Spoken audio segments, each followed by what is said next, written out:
अस्सलाम वालेकुम, मैं वकास वलाना हूँ। लें जी, पिछले हफ्ते इलेक्शन कमीशन ने जैसे ही शेड्यूल जारी किया सुप्रीम कोर्ट के अहकामात के मुताबिक, उसके बाद दंगल बच गया है, यानी दंगल सज गया है। और 8 फरवरी को ही मुमकिन तौर पर 100% यानी इलेक्शन होंगे। आज इलेक्शन कमीशन ने पाकिस्तान के अंदर वोटर्स की तादाद भी, कितनी आबादी है वोट डालने की, वो भी एक अदादोशुमार जारी किए हैं, जिसके मुताबिक पूरे मुल्क के अंदर इस आम इंतखाबात में 12,85,85,760 वोटर्स हक राय दही का इस्तेमाल करेंगे, कर सकेंगे। करेंगे कितने, ये तो हम देखेंगे टर्न आउट क्या है। और इसमें मर्द वोटर्स की तादाद 6,92,63,704 है और ख़वातीन वोटर्स की तादाद 5,93,22,056 है। इसमें देखते हैं कि पूरे मुल्क में इस दफ़ा टर्न आउट क्यों होता है, क्योंकि इस वक्त पीपल्स पार्टी, पाकिस्तान मुस्लिम लीग नून और तीसरी बड़ी जमात, सियासी जमात जो कि इस वक्त शशो पंच के अंदर है कि उन्हें इंतखाबी निशान, उनका बल्ला जो है वो भी जारी होगा कि नहीं, वो तहरीक इंसाफ। दूसरी जानिब कराची के अंदर आपको पता है कि पाकिस्तान पीपल्स पार्टी सिंध के अंदर हमेशा से रही है। बलूचिस्तान में भी उन्होंने खासा तोड़ जोड़ करके अपनी हुकूमतें भी बनाई, मगर इस दफ़ा बलूचिस्तान के अंदर हमें नून लीग बड़ी तादाद के अंदर बंदे घेरते हुए नजर आई। आज पाकिस्तान पीपल्स पार्टी ने भी वहां पर एक अहम विकेट जो है अपने नाम की है। मौजूदा वजीर दाखिला जिन्होंने हाल ही में इस्तीफ़ा दिया, उन्होंने पाकिस्तान पीपल्स पार्टी को, बुगटी साहब ने, उन्होंने पीपल्स पार्टी को ज्वाइन किया है। दूसरी जानिब नवाज शरीफ साहब ने गिला किया है चित्राल के लोगों से, कराची के लोगों से। उन्होंने कहा काम हम करें, वोट किसी और को आप दें। लोगों को सोचना पड़ेगा, अगर हम वहां पर मोटरवेज बनाएं, वहां पर बिजली के कारखाने लगाएं, पूरे मुल्क के अंदर हालात बेहतर करें और लोग हमें वोट ना दें, ये लोगों से भी उन्होंने गिला किया है। दूसरी जानब उन्होंने ये भी अपना तमाम पिछला जो रिकॉर्ड है उसको भी सामने रखा कि 99 में देखें एकदम से वजीर आजम और एकदम से हाईजैकर, 2017 में एकदम से वजीर आजम और एकदम बेथे से तनख्वाह ना लेने के ऊपर नाहल। तो मेरे साथ ये होता रहा है, हमारे साथ नाइंसाफियां होती रहीं, हमें नजर खा गई, नाइंसाफियां होती रहीं, हम खामोश रहते रहे। ये किसी ने नहीं पूछा कि सुबह एक शख्स वजीर आजम है, रात में वो हाई जैकर कैसे बन गया। ये नवाज शरीफ साहब आज कह रहे हैं। तीसरी जानिब मुराद सईद, हमाद अजहर समेत 18 लोग ऐसे हैं पीटीआई रहनुमा जिनके शनाख्ती कार्ड ब्लॉक किए गए हैं। रात को उन्होंने जलसा भी किया, आपको पता है पाकिस्तान की तारीख में ऑनलाइन जलसा हुआ, इंटरनेट भी डिस्टर्ब रहा। क्या तहरीक इंसाफ उखाड़ पाएगी कराची के अंदर, सिंध के अंदर नून लीग किस तरह सरप्राइज दे पाएगी, और बलूचिस्तान में पीपल्स पार्टी क्या कर पाएगी। हम हाफिज नुमान साहब, जुल्फकार अली बदर साहब, राजा आमिर अब्बास साहब हमारे से मौजूद है, बहुत शुक्रिया। जुल्फकार अली बदर साहब, देखें सिंध के लोगों से और सबसे, आपसे भी उनका गिला है कि वोट किसी और का, काम हम करें। और पंजाब समेत पूरे पाकिस्तान के अंदर नवाज शरीफ काम करते रहे और आप उनके वोट चोरी करते रहे आज तक। बिस्मिल्लाहिर्रहमानिर्रहीम। बहुत शुक्रिया भाई, आपने अपने प्रोग्राम में बुलाया। देखें मियाँ साहब जो भी बात करें उनकी बात का हम एहतराम करते हैं, उनका अपना पर्सपेक्टिव है। पीपल्स पार्टी ने बहुत काम किया पंजाब में, नौकरियां दी, घरों में सुई गैस दी, पूरे अंदरून शहर, पूरे लाहौर में गैस दी, पूरे पंजाब में अच्छा। गैस दी। वोट फरिश्ते डाल गए, किससे गिला करें। मियाँ अच्छा, नवाज शरीफ साहब ने तो ये काम जब से 85 से लेके 88 तक वो चीफ मिनिस्टर थे, उन्होंने तो अंदरून शहर को गैस नहीं दी थी। अच्छा जी। गैस तो पीपल्स पार्टी ने आके दी। तो वोट फरिश्ते डाल गए, तो हम किससे गिला करें? किससे? लोगों से गिला करें। लोगों ने तो वोट हमें ही डाले थे, लेकिन जो फरिश्ते वोट डाल गए उसका क्या बनेगा?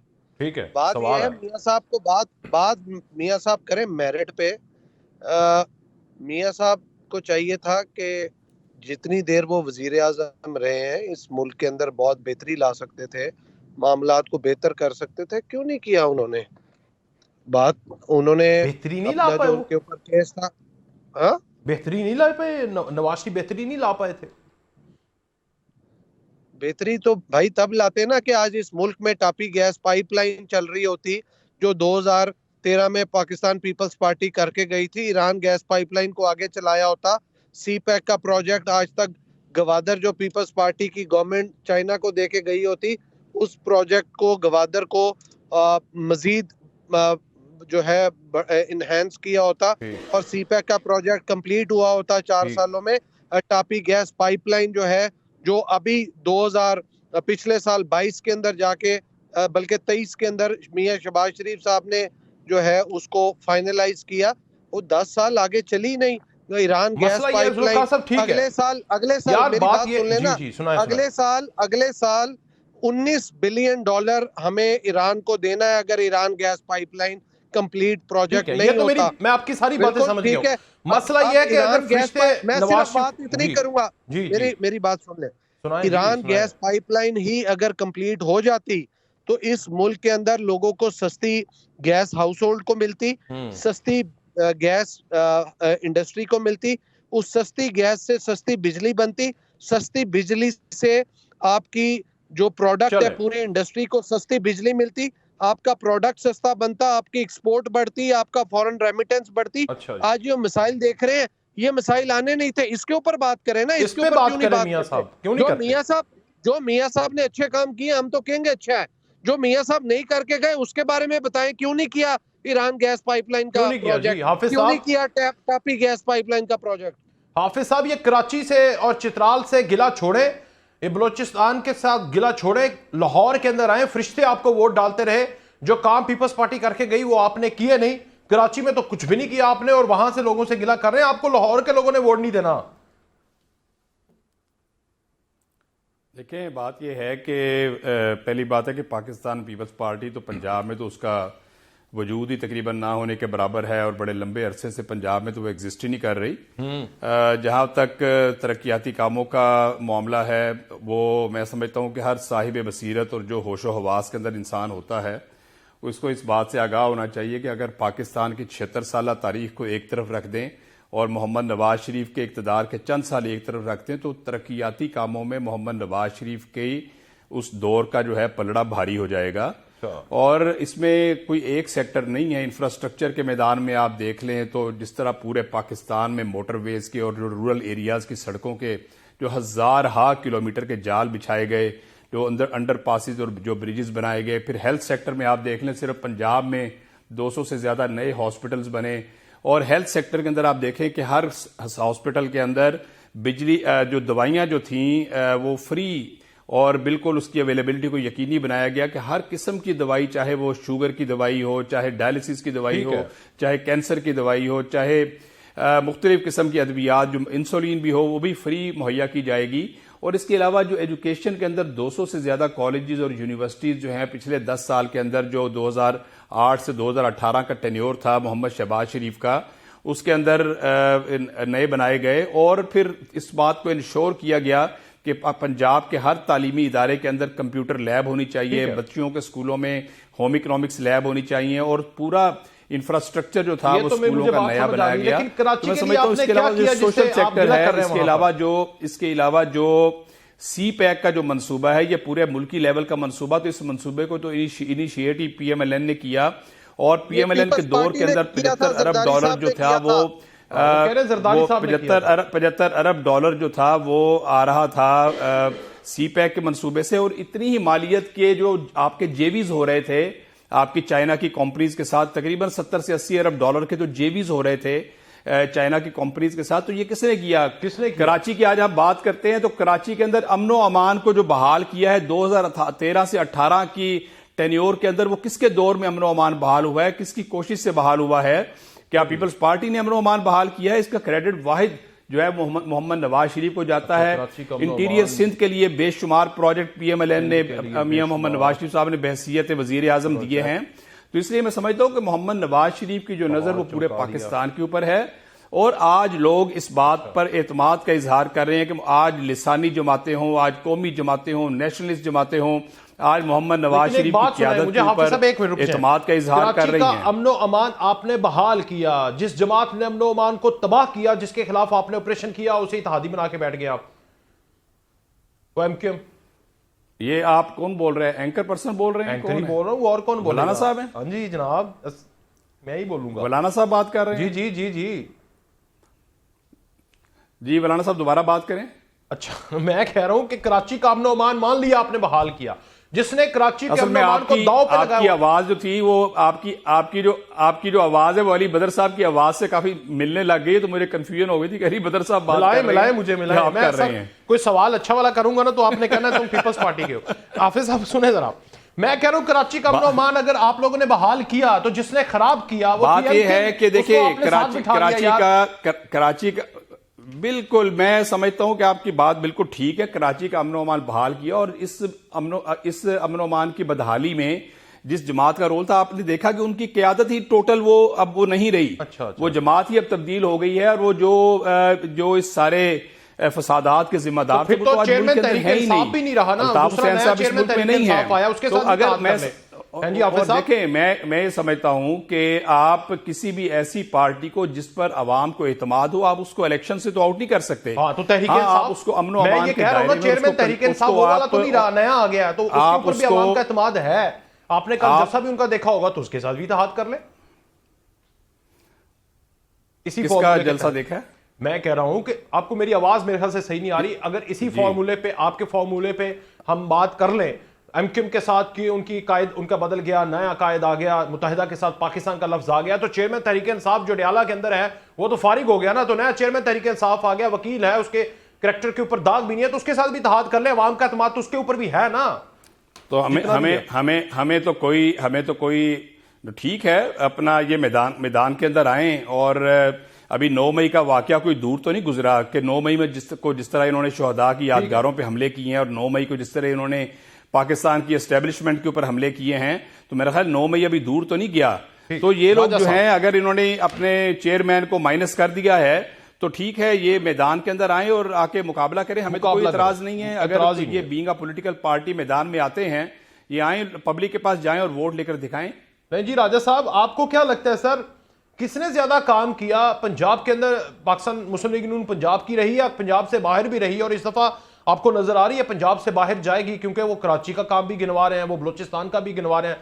जरदारी साहब कह रहे हैं बलोचिस्तान का भी गिनवा रहे हैं। और ये जो आपका जो केपीके के अंदर भी जो अपना मोटरवेज के जाल बिछे हैं, आज कावान नारान मोटरवे देख लें, आज आप हजारा मोटरवे देख लें, ये किसकी बनाई हुई मोटरवेज है? बनाई हुई है जनाब राजा साहब। और ये जो सीपैक का मंसूबा जो पूरे बलूचिस्तान के अंदर जो 2000 किलोमीटर का जो मंसूबा तैयार हो रहा है, किसका बनाया हुआ है राजा साहब? ये मोहम्मद नवाज शरीफ का बनाया हुआ मंसूबा है। राजा साहब अब आप ही डिसाइड करें जनाब।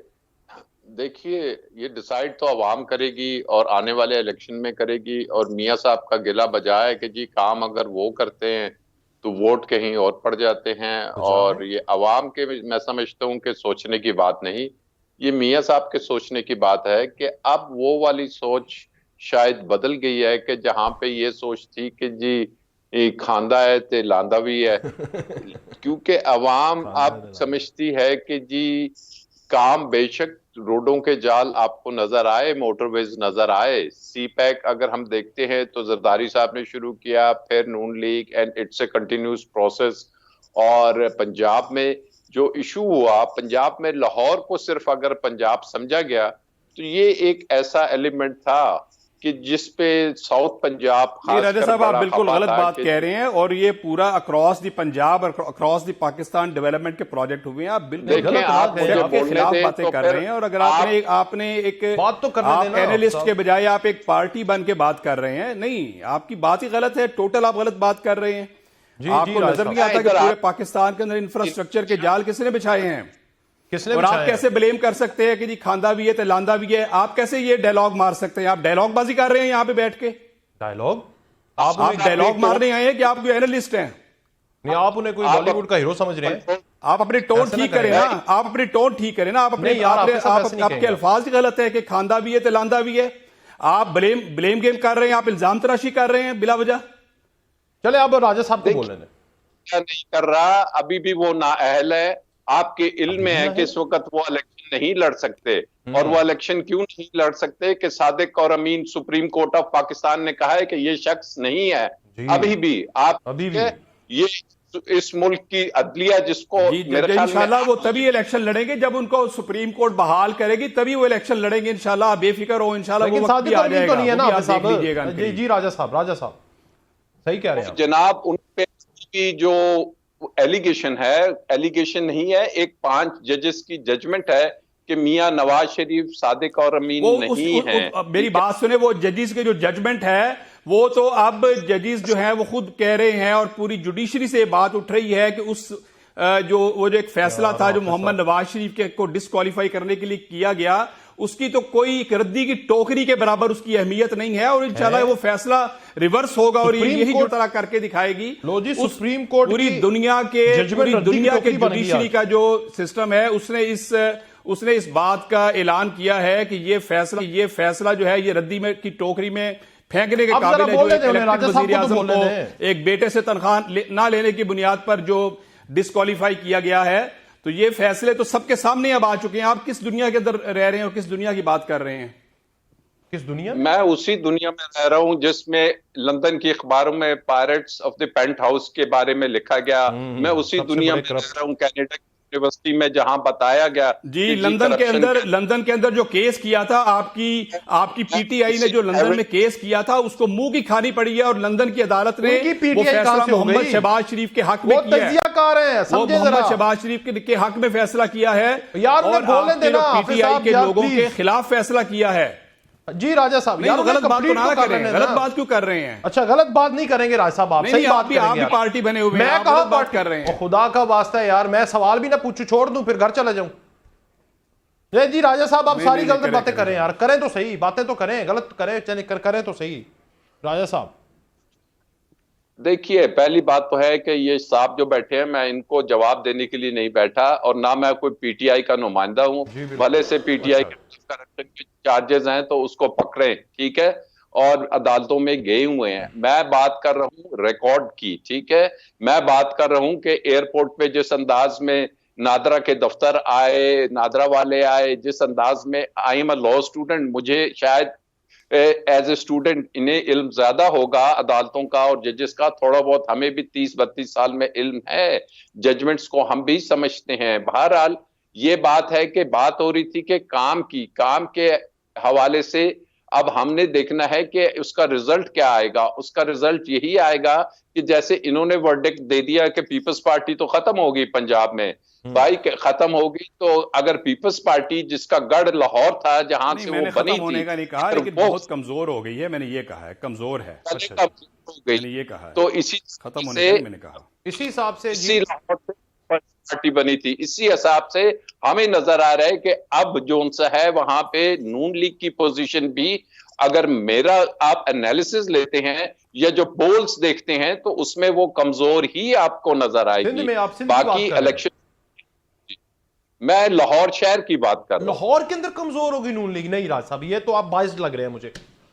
ये कहेंगे राना हाफिज साहब कि आप अगर बात इसको रिबट नहीं करेंगे तो मैं बाइस्ड हूं। कैसे लाहौर में कमजोर होगी, बताएं जरा, फिगर्स बताएं। देखिए जी, हमें तो पब्लिक की जो जलसे हैं उससे नजर आ रहा है, या जो अभी मियां साहब आए हुए हैं, तो मियां साहब को तो लाहौर में मेरे ख्याल हर जगह पे जलसे करने चाहिए, लेकिन जो पार्टिसिपेशन, जो विजुअल इफेक्ट्स नजर आ रहे हैं, या जो एज ए एनालिसिस या जो मीडिया रिपोर्ट करता है, हम तो वो भी देखते हैं ना। आंखें तो हर जलसे जरूर करेंगे राजा साहब, जब वक्त आएगा जलसे करेंगे, जब इलेक्शन कैंपेन शुरू हो जाएगी तो मियां साहब जलसे करेंगे। अब इनको क्या जरूरत है, जलसा एक हो तो गया, 21 अक्टूबर का पाकिस्तान की तारीख का सबसे बड़ा जलसा हुआ है, उसी और मीनार पाकिस्तान की तारीख का सबसे बड़ा वेलकम हुआ है, एक जलसा तो हो गया। अच्छा जी, फिर मैं आता हूं, यही बात जी राज साहब, मियां गालबन यही बात है कि मियां साहब खुद कह रहे हैं कि जी लोग मुझे वोट नहीं देते, फिर उनको ये कहने की क्या जरूरत पड़ी है जब वो समझते हैं। नहीं, वो जिस कॉन्टेक्स्ट में बात की है ना, पहले तकरीर को सुने ध्यान से, वो किस तरह बात कर रहे हैं, किस कॉन्टेक्स्ट में उन्होंने ये गुफ्तगू की है, वो एक और किस अंदाज में की है, पहले उसको आप देखें ना, आप लगता है आप काफी चार्ज कॉन्टेक्स्ट के अलावा हट के ना देखें। अच्छा जी, कॉन्टेक्स्ट भी देखें यार प्लीज, राज साहब प्लीज यार, आप उनके हक में बात कर दें यार, बात ही खत्म करें।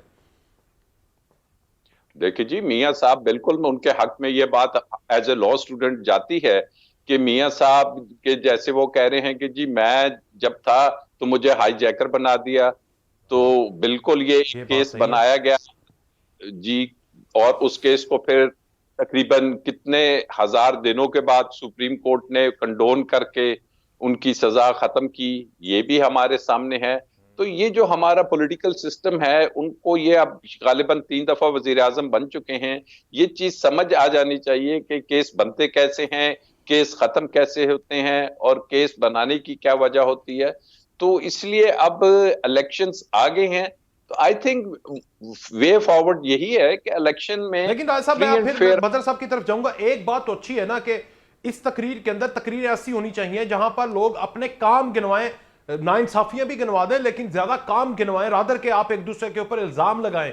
तो ऐसा ही माहौल आपको चवन दिन अगले आने वाले चवन दिन में देखना है, ऐसा ही होना चाहिए जनाब।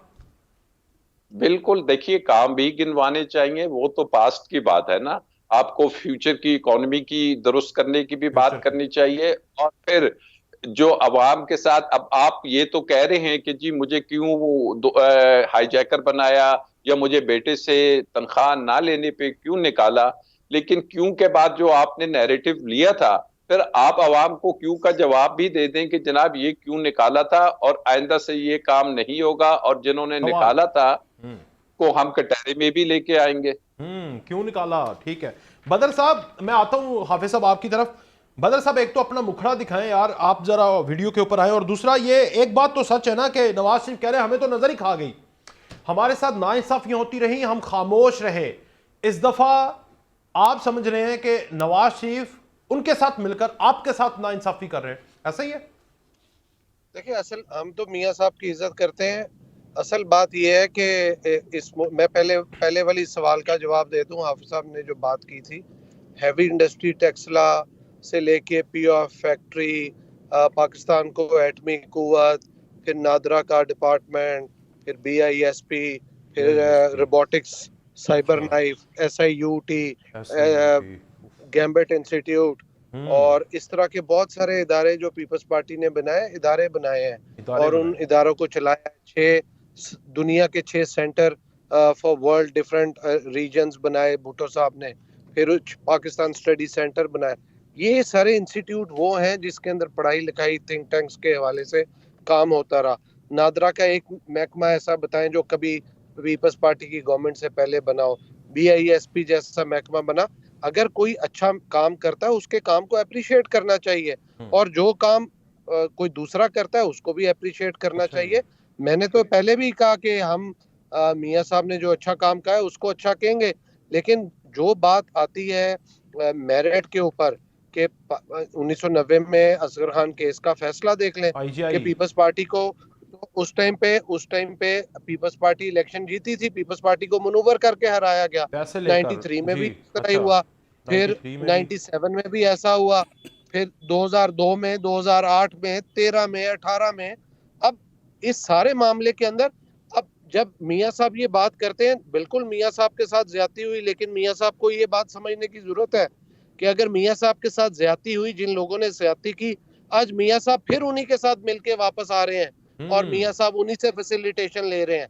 मियां साहब को चाहिए था कि जब मियां साहब के साथ ज्यादती की तो फिर बैठ के सियासी कुफ्तों के साथ बैठ के बातचीत करके आते, ना कि उन्हीं के साथ आके करें। कल को फिर प्रॉब्लम आएगा, कैसे मुल्क को आगे लेके जाएंगे? मियां साहब ने अगर अली भाई गुजारिश ये है कि मियां साहब ने सियासी कुव्वतों के साथ मिल बैठ के ही ये पिछले आप देखें कि 16-17 महीने जो पीडीएम की हुकूमत रही है उसमें पाकिस्तान पीपल्स पार्टी बराबर की, उसके अंदर उनके पास सारी वजारतें भी थी। मोहतरम बिलावल जरदारी साहब जो थे, भुट्टो साहब, वो जनाब नहीं, जो प्रपोर्शन से तो मिली थी ना आपको, जितनी प्रपोर्शन से पूरी पीडीएम की जमातों को वजारतें भी मिली हैं, और मियां साहब ही जो थे जो सारी सियासी कुव्वतों के, मैं वही मेरी बात सुन लें, वो ये मियां साहब ही थे कि जो सारी सियासी कुव्वतों के साथ मिलकर, और इस बात पर हम यकीन रखते हैं कि पाकिस्तान की अगर बका है तो वो सियासतदानों के मिल बैठने से ही है, और इसमें कोई दो राय नहीं है किसी किस्म की। बिलावल भी कहते हैं कि आप तो उनके साथ बैठ गए ना जिनके साथ आपको गिला था, जिनके लिए आप 4 साल हमें बताते रहे कि उन्होंने मुझे निकाल दिया। नहीं मियां साहब ने देखे, मैं जो बात कर रहा हूं ना, मौलाना साहब, मियां साहब ने बड़ा क्लियरली उन लोगों को एक्सपोज किया है कि जो 2017-18 के इमरान नियाजी प्रोजेक्ट के जिम्मेदार थे, मियां साहब ने उनको बड़ा वाजे बेनकाब कर दिया है। लें जी बदर साहब, वाजे बेनकाब हो गए आप तो, क्या दूसरे भी हमें क्या बेनकाब करना है यार? हम तो इनके साथ बैठे हुए थे। हमने ही मियां शहबाज शरीफ साहब को कहा था कि आप प्राइम मिनिस्टर बने, हमारी सपोर्ट के साथ बने। अब बात सिर्फ मैं ये कर रहा हूँ कि अगर 16 माह हमने इकट्ठे मिलके 16 माह मिलके इकट्ठे गवर्नमेंट चलाई है, उस 16 माह के अंदर जो डैमेज इनको हुआ है वही डैमेज हमें हुआ है। लेकिन उस डैमेज के साथ अगली बात ये थी कि मियां नवाज शरीफ साहब अगर पैट्रोनेज कर रहे थे 16 माह की हुकूमत को, तो उस टाइम पे वो जो मियां साहब के पास फॉर्मूला था, वो क्यों नहीं दिया मियां शहबाज शरीफ साहब को या सवाल, इसाक साहब बड़ा को सवाल। के हाँ के जी, के वो अब मियां साहब आके उसके अंदर बेहतरी ले क्या आएंगे, क्या उस टाइम फॉर्मूला पे ले दे आएंगे? देते। ठीक, ये तो हाफिज साहब बड़ा सवाल है ना। और ये जो, चले मैं एक छोटी सी ब्रेक लेता हूं, लेकिन ये जो राजा साहब ने बात की, खांदा है तो लांदा भी है, ये बुरा मनाने वाली बात नहीं है, आपने लगाया है, खाने वाले तो शायद इल्जाम ही होंगे आपके ऊपर। ब्रेक के बाद एक बार फिर से खुशामदीद। हाफिज साहब, ये बात तो वो बड़ा अच्छा सवाल उठा के गए कि अगर 16 माह के अंदर नवाज शरीफ के पास ऐसा कोई फार्मूला था जिससे मुल्क बाहर निकल सकता था, तो मुल्क तो मजीद अंधेरों में चला गया। वो फार्मूला शहबाज शरीफ को क्यों नहीं दिया? या तो वो शहबाज शरीफ के साथ मुखलिस नहीं थे, या फिर हम 24 करोड़ अवाम के साथ मुखलिस नहीं थे। और अब कैसे यकीन कर लें कि वो इन बहरानों से निकालेंगे? सवाल तो है ये। देखें, ये दोनों बातें ही गलत हैं। पहली बात तो यह है कि पीपल्स पार्टी ने 16 महीने पूरी मुशावरत के साथ शहबाज शरीफ के साथ, तो पीडीएम की तो पीडमातें से साथ मिलकर चलती रही हैं। और दूसरी बात ये कहना कि जी ये कोई बहरान में धकेल के गए, ये तो बहरान से निकाल कर गए हैं। और जिस तरह ये IMF के साथ जो कि मुआहदा नहीं हो पा रहा था, और आपके देखा कि इमरान नियाजी का मचाया हुआ जो मेस था और जो गन था पूरे 4 साल का, उसको साफ करना, और उस हवाले से भी कि इंटरनेशनल इदारों के सामने आप अपना वकार खो चुके थे, और उन पर आपका जो ट्रस्ट था वो खत्म हो चुका हुआ था। उस ट्रस्ट को बहाल करना, ये मोहम्मद शहबाज शरीफ का कारनामा है कि IMF के साथ एग्रीमेंट साइन हुआ और एक मुआहदा हुआ जिसकी बुनियाद पर पाकिस्तान डिफॉल्ट से बचा है। अगर खुदा ना खासा पाकिस्तान डिफॉल्ट हो जाता तो 24 करोड़ अवाम ने क्यू में लगे होना था, और थैलियों में के अंदर और अपना पतीलों के अंदर और गिलासों के अंदर पेट्रोल जो है वो मिलना था हमें, और 2-2 हजार रुपए लीटर भी बड़ी पेट्रोल मेहरबानी अवेलेबल आपकी नहीं सर। होना था, और अशयाए खुर्दोनोश का जो हाल होना था। तो उसके ये जो IMF के साथ एक मुआहदा हुआ है, पाकिस्तान डिफॉल्ट से बचा है, तो ये अब बेस बन गई है पाकिस्तान की कि अब पाकिस्तान का वक्त है कि इसको इकोनॉमिक जो प्रॉस्पेरिटी की तरफ गामजन किया जाए और मुआशी तरक्की की तरफ इसको लेके जाया जाए, जो कि जाहिर है कि एक परमानेंट गवर्नमेंट जो कि 5 साल का मैंडेट लेकर आएगी, उसी के जरिए इंशाल्लाह ताला मुमकिन है। तो इंशाल्लाह आइंदा आने वाले इलेक्शन के बाद आप देखेंगे कि अल्लाह ताला की मेहरबानी से अगर PMLN आती है इक़्तिदार के अंदर, फिर आप देखेंगे कि पाकिस्तान को कैसे पहिए लगते हैं या पर लग जाते हैं इंशाल्लाह ताला, और पाकिस्तान इकोनॉमिक प्रॉस्पेरिटी की तरफ गामजन होगा इंशाल्लाह बहुत जल्दी। ले जी राज साहब, ये इस बात पे तो आप यकीन करें ना, इतना तो क्रेडिट दे दें कि इतनी नाइंसाफियां 30 सालों में, तकरीबन वो 5-6 साल या 7 साल टोटल इक़्तिदार में रहे, 14-15 साल की जिलावतनी भी काट दी, 4 साल अब की, 10 साल 8-10 साल पहले की। तो इस सारे के बावजूद आज भी वो बंदा पाकिस्तान के लिए सोच रहा है। आपको क्रेडिट देना चाहिए जनाब राज साहब। बिल्कुल जी, अल्लाह ताला करे। हम तो करते हैं कि जी इस मुल्क की अवाम के लिए बेहतरी हो, लेकिन वो इसाक डार साहब की शक्ल में दोबारा आ गया, तो वो फार्मूला तो बड़ा ऐसा फार्मूला है कि जिसपे काफी सारे क्वेश्चन मार्क्स आ जाएंगे, उसकी कारकर्दगी पे भी और उसके फार्मूले पे भी। और लेट्स सी के अब किस फॉर्म की गवर्नमेंट बनती है, क्या ये जो है सिंपल मेजॉरिटी से बन भी सकती है या नहीं बनती। क्या हम देखते हैं कि जी फिर ही कोई PDM की तरह की गवर्नमेंट आती है, क्योंकि फॉर्मूला बड़ा सिंपल सा है जी। इस कौम ने अगर आगे बढ़ना है तो पॉलिटिकल स्टेबिलिटी उसका असल फॉर्मूला है। ठीक है, उसका फॉर्मूला यही है कि मुल्क में पॉलिटिकल स्टेबिलिटी होगी, लोगों को रिलैक्स होंगे, उनको इलेक्शंस के रिजल्ट्स पे पूरा एतमाद होगा, और फिर आपकी इकोनॉमी मजबूत होगी, फिर लोगों का ट्रस्ट, चाहे वो बैरून मुल्क से सरमायाकारी है या अंदरूने मुल्क की सरमायाकारी है। ये तमाम चीजों का एक ही फॉर्मूला है कि अवाम की पार्टिसिपेशन, उनकी फ्री विल, उनकी फ्री मर्जी, और उनके जो 12 करोड़ का आपने जिक्र किया जो वोटर्स हैं, उनको अगर अपना हक राय दही इस्तेमाल करने का एक फ्री एंड फेयर मौका मिल गया, तो फिर मैं समझता हूं कि यकीनी तौर पे और आपको लगता है उसका मौका फॉर्मूला मिलेगा जो सर 8 इकोनॉमी फरवरी का है को? बेहतर होगा। आपको लगता है मौका मिलेगा ये 12 करोड़ लोगों को वोट डालने का, फ्री एंड फेयर? देखिए, फ्री एंड फेयर, अभी मैं एक ह्यूमन राइट्स ऑफ पाकिस्तान की और इंटरनेशनल भी रिपोर्ट्स पढ़ रहा था, जिसपे उन्होंने एक बहुत बड़ा सवालिया निशान इलेक्शन कमीशन ऑफ पाकिस्तान पे किया है, कि जिसपे उन्होंने कहा है कि जो के फॉर्मर जो के गवर्नमेंट में रहे थे, मुल्क की लार्जेस्ट पार्टी थी, इस वक्त भी आपने जैसे कहा कि उनका कोई जलसा वगैरह हुआ है, या वैसे भी ओवरऑल एक जो है इस वक्त सबसे ज्यादा जो ओपिनियन पोल है उन्हीं के हक में है। और अगर PTI को ये मौका या उसको फ्री एंड फेयर पार्टिसिपेशन, देखिए इलेक्शन खाली 8 फरवरी का नाम नहीं है, पोलिंग डे का नाम नहीं है। इलेक्शन एक प्रोसेस का नाम होता है कि जिसमें कैंपेनिंग होती है, जिसमें सिलेक्शन ऑफ कैंडिडेट्स होती है, जिसमें एक नैरेटिव एक लोगों के सामने रखना होता है कि जी हमारा ये प्रोग्राम है, और एक लेवल प्लेइंग फील्ड होती है। अगर ये तमाम चीजें मुयस्सर आती हैं तमाम पॉलिटिकल पार्टीज को, तो यकीनी तौर पे एक बेहतरी की तरफ जाएंगे, और जिसको इंटरनेशनल फोरम्स जो ये तमाम चीजें देख रहे हैं वो भी रिकॉग्नाइज करेंगे, और वो फिर उस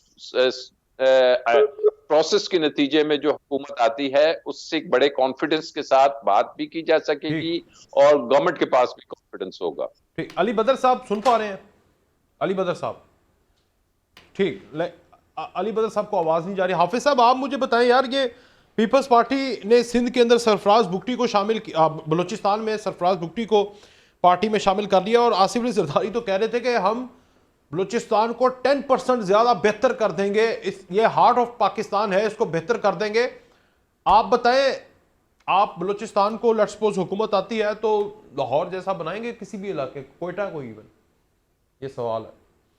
देखिए, गुजारिश ये है कि हमारा विजन ये है कि पाकिस्तान के तमाम जो कैपिटल्स हैं, प्रोविंशियल कैपिटल्स हैं, उनको बिल्कुल बराबर के लेवल के ऊपर डेवलप होना चाहिए, और इसी उन्हीं मॉडल्स के ऊपर फिर बाकी जो सिटीज़ हैं प्रोविंसेस की उनको डेवलप होना चाहिए। दुनिया की जो हर सहूलत है बुनियादी वो वहाँ पर बिल्कुल मुहैया होनी चाहिए, और ये तमाम जो शहरी हैं ये पाकिस्तान के शहरी हैं, इनको बराबर के राइट्स हैं।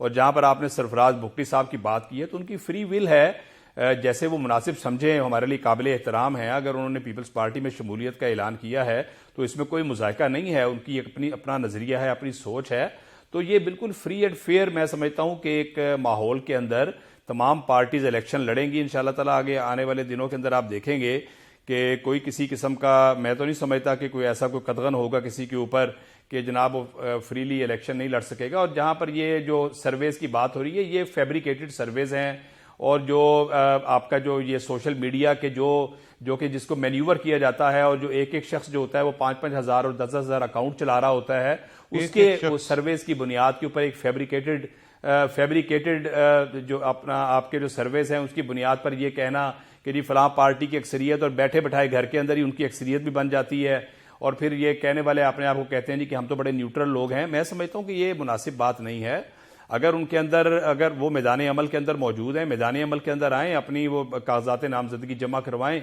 इलेक्शन के अंदर आएँ, मुकाबला करके दिखा दें, तो इंशाल्लाह जिसका अपना आवाम वोट डालेगी इंशाल्लाह वही इलेक्ट होगा। राज साहब, ये जो सर्वेस वाली बात की, देखे ना, वो सही कह रहे हैं कि एक बंदा बहुत सारे अकाउंट चलाता है। हमने तो एक पार्टी के ऊपर ये भी इल्ज़ाम देखे केपीके के अंदर उन्होंने 25 करोड़ पे इंडक्ट कर दिया, लोगों को खरीदा, उनको तनख्वाहें देते रहे, और उसके बाद उनका सर्वे ऊपर गया। तो आप ग्राउंड रियलिटी को सर्वेस के साथ मैच कर सकते हैं? आप आगे बात करें। केपीके वलाना साहब केपीके के अंदर तो ये बाकायदा अब सारी चीजें प्रूव हो चुकी हैं कि इन्होंने हजारों लोगों को बाकायदा तनख्वाह पे रखा हुआ था, कि जो कि ये सारा सोशल मीडिया इस्तेमाल करते थे और ये चलाया जाता, और गवर्नमेंट ऑफ पाकिस्तान के या गवर्नमेंट ऑफ केपीके के बजट से, खजाने से उनको पेमेंट की जाती थी। ये तो सारी चीजें सामने आ चुकी हुई हैं। राज साहब,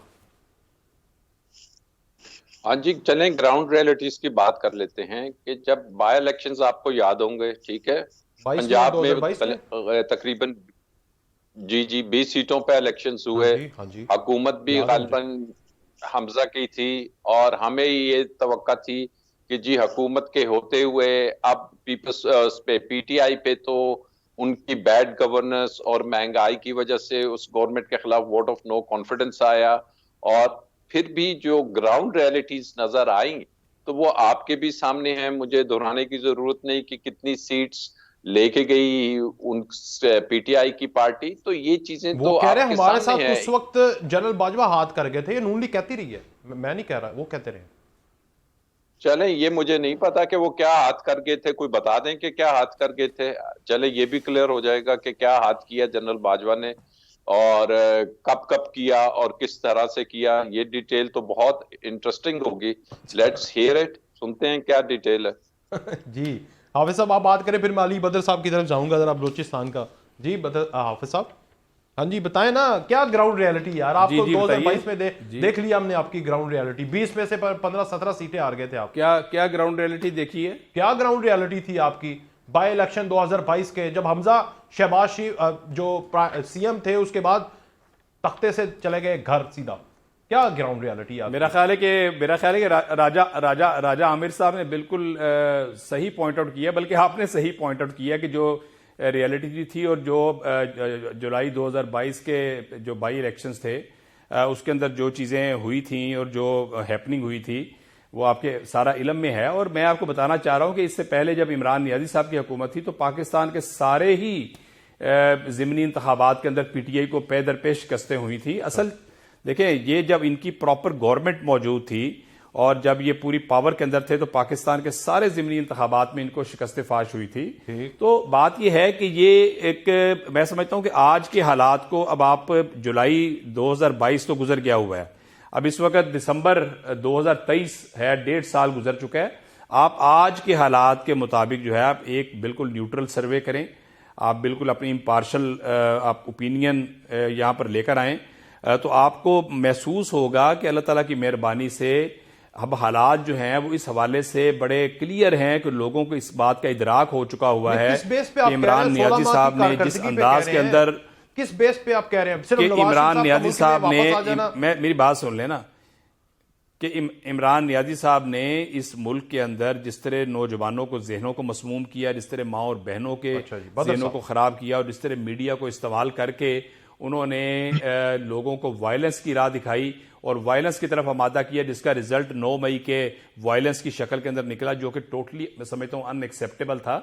तो ये अब चीजें हमारे नौजवानों के सामने भी बड़ी वाजे हो चुकी हैं, हमारी माँ और बहनों के सामने भी वाजे हो चुकी हैं, और इंशाल्लाह ताला अब आप देखेंगे कि नौजवान जो हैं वो इस ट्रैप से वो तकरीबन निकल चुके हैं। अच्छा जी। जो एक ट्रैप उनके लिए बिछाया गया था और जिस तरह से उनको वर्गलाया गया था और जिस तरह उनको बहलाया और फुसलाया गया था, तो ये जो उस ट्रैप से इंशाल्लाह ताला निकल के लो रियलिटी की बुनियाद पर और परफॉर्मेंस की कारकर्दगी के मवाजने की बुनियाद पर नौजवान भी फैसला करेंगे और पूरी कौम जो है वो भी फैसला करेगी, बदर साहब मुझे देखेगी। ये बातें अगर मैं मान लूं हाफिज साहब की, मैं समझ गया हाफिज साहब।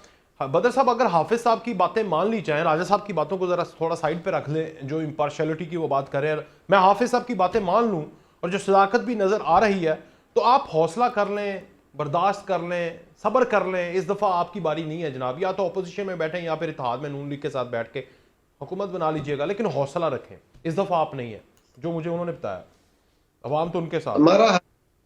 हमारा हर दफा ही हौसला होता है, हम कभी हौसले हारने में से नहीं है। जब कुश्ती का मैदान लगता है, दंगल लगता है, एक पहलवान जीतता है, हारता है, सिर्फ बात कहने की ये है कि हमें हार का प्रॉब्लम नहीं है, हम तो हार के बारहा दफा खड़े हो जाते हैं। असल बात यह है कि इस मुल्क में जो जरूरत है वो free, fair and transparent election की है। वो इस मुल्क और इस के अवाम की जरूरत है, ताकि इस मुल्क को सियासी इस्तेकाम और मुआशी इस्तेकाम दिया जाए, ताकि मामलात को आगे लेके चला जाए। मुल्क के अंदर short term, mid term, long term policy बनाई जाए, तमाम पॉलिटिकल स्टेकहोल्डर्स को जोड़ा जाए। हमें इससे कोई फर्क नहीं पड़ता कि हम ऑपोजिशन में बैठ जाएंगे और हम अच्छी ऑपोजिशन करेंगे। हम ये चाहते हैं इस मुल्क में जिसको अवाम वोट डाले वो उसको जिता दे और वो आके हुकूमत कर ले, लेकिन ये सारा मामला होना चाहिए free, fair and transparent election की बुनियाद पे। अगर पहले की तरह, जिस तरह 1990 का इलेक्शन हुआ, 97 का हुआ, बाकी इलेक्शन हुए जिसमें पीपल्स पार्टी को हमेशा कट टू साइज किया गया, तो हम तो आवाज ही उठा सकेंगे। हमने और क्या कहा, हमने कभी जमहूरियत का प्रोसेस रुकने नहीं दिया। 2018 में जिस तरह सिलेक्टेड हुकूमत को लाए गए और पीपल्स पार्टी की बहुत सारी सीटों को कट टू साइज किया गया, उनके कैंडिडेट को चंद थोड़े मार्जिन से हराया गया, तो ठीक है। अच्छा, मुझे ये सारी बात मैं इस वजह से ही कर रहा हूं कि असल जो प्रॉब्लम है, असल मुद्दा इस मुल्क का free, fair and transparent election. बाकी हर एक का, हर पॉलिटिकल पार्टी, हर उसके लीडरशिप का अपना पर्सपेक्टिव होता है और हमें उसके पर्सपेक्टिव को बिल्कुल सुनना चाहिए और उसको सब्र के साथ हमें उसको एक्नॉलेज करना चाहिए। लेकिन जो ग्राउंड रियलिटी है वो इलेक्शन डे पे जाके पता चलेगी कि क्या है, क्योंकि इतने जितने आसानी लग रही है उतनी है नहीं, क्योंकि अगर इतनी आसानियां पॉलिटिकल पार्टीज के लिए होती, खासतौर पे पीएमएलएन के लिए, तो कभी वो मियां नवाज शरीफ साहब को ना बुलाती और इतना भरपूर ना कहती मियां साहब आए जो इलेक्शन कैंपेन आके लीड करेंगे, क्योंकि उनको नजर आ रहा था कि मियां साहब के बगैर इलेक्शन कैंपेन नहीं बन सकती। और मियां साहब के बाद अब मियां साहब को भी नजर आ रहा है कि इलेक्शन की जो ग्राउंड ये बात तो रियलिटी है, बिल्कुल मबनी पर हकीकत है अली भाई, वो भी मुश्किल है, समझ गए। तो असल बात यह है कि हम तो वो बात करते हैं जो कि ग्राउंड रियलिटी से है। हाँ, पीपल्स पार्टी भी कैंपेन कर रही है, हमारी लीडरशिप भी कोशिश कर रही है, लेकिन जो 16 माह की हुकूमत में हमें जो पॉलिटिकल डैमेज हुआ है, तमाम पॉलिटिकल पार्टीज को भी हुआ है। जिसके घर में बिजली का बिल गया हुआ है, आज तक जा रहा है, वहां से लोग खैर देने की उम्मीद नहीं करते, लोग हमें गालियां देते हैं, लोग हमें बुरा भला कहते हैं। अच्छा जी। वो अगर हम समझते हैं हमें नहीं खैर मिलनी, तो इसका मतलब है कि नून लीग तो पंजाब के अंदर मेजर जो है वो कंपेटिटर है और उसको भी प्रॉब्लम है, चैलेंजेस है, फेस करने पड़ेंगे। लिहाजा ग्राउंड रियलिटी डिफरेंट है, ग्राउंड रियलिटी मुश्किल है, कैंपेन करनी पड़ेगी। और इस सारी और अगर कैंपेन इसके के बावजूद में, भी, आपके इस सोच के बावजूद भी नून लीग हुकूमत बनाएगी तो क्या करेंगे आप? मैं फिर राजा साहब की देखिए तरफ जाऊंगा। मैं सिर्फ इतनी बात करूंगा कि नून लीग हुकूमत बनाए, हमें कोई प्रॉब्लम नहीं है, लेकिन नून लीग अगर हुकूमत बनाती है free fair and transparent election से, अवाम के जेन्युइन वोटों से बनाए, तो हमें कोई प्रॉब्लम नहीं होगी। अच्छा, अगर नून जैसे पहले बाकी इलेक्शनों में बनाती रही है वैसे ही आना है, तो वो तो फिर ठीक है, हम क्या कह सकते हैं। मैं फिर पूछता तो हूँ इलेक्शन, राज साहब, ये जो आज पीटीआई के 18 मतलब है लोग, कि इसका मतलब है पीपल्स पार्टी भी जब इक्तदार में आई है तो इसका मतलब है वो भी उसी तरीके से फिर आती रही है। अली भाई के नहीं, कहने वो का तो ये आगे मतलब कह है रहे हैं सर। कि 1990 के अंदर आपने पैसे लिए, पैसे बांटे गए आपको एस्टेब्लिशमेंट की तरफ से, और आपने तो चलती चलाती 1992 हुकूमत में गिराई। क्या हुआ था? 1992 में क्या हुआ था? तो 93 में, 1992 में क्या हुआ था? हाँ जी, ये भी है सवाल। जी जी ठीक है, 93 जी मौलाना साहब। राजा साहब, ये जो पीटीआई के 18 लोगों के शनाख्ती कार्ड और ये सब कुछ, तो फिर ना ही समझे इनके कैंडिडेट, मेन कैंडिडेट तो हमें पार्टी के कोई भी नहीं नजर आएंगे इलेक्शन के अंदर। राय साहब, नजर ऐसी आ रहा है आपको? देखिए, अभी ये बात सुनने में आ रही है कि शनाख्ती कार्ड, क्योंकि शनाख्ती कार्ड को तो मैं नहीं समझता कोई ऐसा कानून है कि जिसके तहत उसको सिटीजनशिप एक्ट जो है उसके अपने प्री रेक्विजिट्स हैं। किसी के आईडी कार्ड को अगर उस पर कोई एफआईआर है या कोई केस है तो उसको आप ब्लॉक नहीं कर सकते। और आज मैं किसी की स्टेटमेंट भी देख रहा था, गालिबन नादरा की तरफ से, कि ये बात कोई दुरुस्त नहीं है, जी जी। इसमें कोई हकीकत नहीं है कि जी उन किसी के शनाख्ती कार्ड ब्लॉक कर दिए गए हैं। लेकिन अगर इस सोच के साथ कि जी ब्लॉक कर दिए गए हैं और कल को वो आके उनके बैंक अकाउंट्स फ्रीज कर दिए जाएंगे और फिर इसके बाद ये कि जी उन्हें प्रेस कॉन्फ्रेंस के लिए कहा जाएगा, तो फिर ये वो फ्री फेयर इलेक्शंस वाली बात तो नहीं होगी, क्योंकि कैंडिडेचर जो है। मौलाना साहब गुजारिश है कि जो लोग इश्तिहारी हैं उनके आईडी कार्ड ब्लॉक किए जाते हैं और ये बाकायदा कानून के अंदर मौजूद है। और जितने जो इश्तिहारी होते हैं, जो आपके क्रिमिनल्स हैं, जो जिनके ऊपर एफआईआर दर्ज हैं और वो अपना कानून के सामने, अदालत के सामने पेश नहीं हो रहे, वो शामिल तफ्तीश नहीं हो रहे, और जिनको अदालतों ने इश्तिहारी डिक्लेयर कर दिया हुआ है, तो ये इस अदालत के जरिए ही ये ऑर्डर आता है कि आप इनके आईडी कार्ड को ब्लॉक करें। ये एक यूजुअल चीज है। ये मेरा ख्याल है कि इसको आप थोड़ा स्टडी कर लें मेहरबानी करके। राज साहब कर लें स्टडी जरा थोड़ा सा। चले, मैं भी एक कानून का स्टूडेंट हूँ, मुझे कोई कानून का चले शिक नहीं बताते, कानून का नाम ही बता दें कौन सा कानून है। और क्या मियां साहब जब इश्तिहारी थे, ये नॉर्मल है, बिल्कुल नॉर्मल होता है हमारे अक्सर जो फौजदारी मुकदमात में आप देखें, सुन लेना कि आईडी कार्ड ब्लॉक कर दिया जाता है ताकि उसकी एक्सेस खत्म की जाए। बात तो चली थी राज साहब, उनका ब्लॉक हो रहा था, मेरे ख्याल से उनका प्रोसेस भी ब्लॉक हो रहा था कि वो मुल्क में नहीं आ सकते, वो तो अपीलों में भी जाते रहे, आती रही। अभी तक बात शिनाख्ती कार्ड ब्लॉक करने की जो सी है, वो अगर हुई भी तो वो अदालतें उसको देख लेंगी, that is not the thing. लेकिन अभी तक तो हमें ये नहीं नजर आ रहा कि पीटीआई अगर मुकाबला करना है ग्राउंड पे, जिसको ग्राउंड पे कहते हैं, तो आपने अपने इंटरव्यू में गालिबन बताया कि शायद उनको अभी तक उनका जो इलेक्शन सिंबल है वो भी नहीं दिया गया। बिल्कुल। तो अगर एक शेड्यूल अनाउंस हो गया है, नॉमिनेशन गालिबन 20 तारीख को देना है उन्होंने, तो नॉमिनेशन अगर पेपर 20 देने 13 तारीख को, 13 फाइल जनवरी को तो लोगों को टिकटों के साथ उनको मिलना है, अलॉटमेंट मिलनी है साइन की। हाँ, तो लेकिन जब पार्टी एज ए पार्टी जब जो है आप- वो अभी गुमगु की शिकार है कि बल्ले का निशान होगा कि नहीं, ये सब सुने basically। सुन, अगर आपने 20 को 2 या 3 दिन बाद जाना है नॉमिनेशन पेपर फाइल करने, तो नॉमिनेशन पेपर में आपको लिखना होता है कि आप कौन सी पार्टी की तरफ से आ रहे हैं, जी। कौन सा निशान होगा। तो कल को अगर उनको निशान ही नहीं मिला तो फिर वो क्या आजाद लिखें खड़े होंगे, वो पार्टी क्या इलेक्शन नहीं लड़ पाएगी? ये बहुत से क्वेश्चन मार्क्स हैं कि जिनका अभी अगले 2-4 रोज में बड़ा क्रिस्टल क्लियर जवाब आना चाहिए। अदरवाइज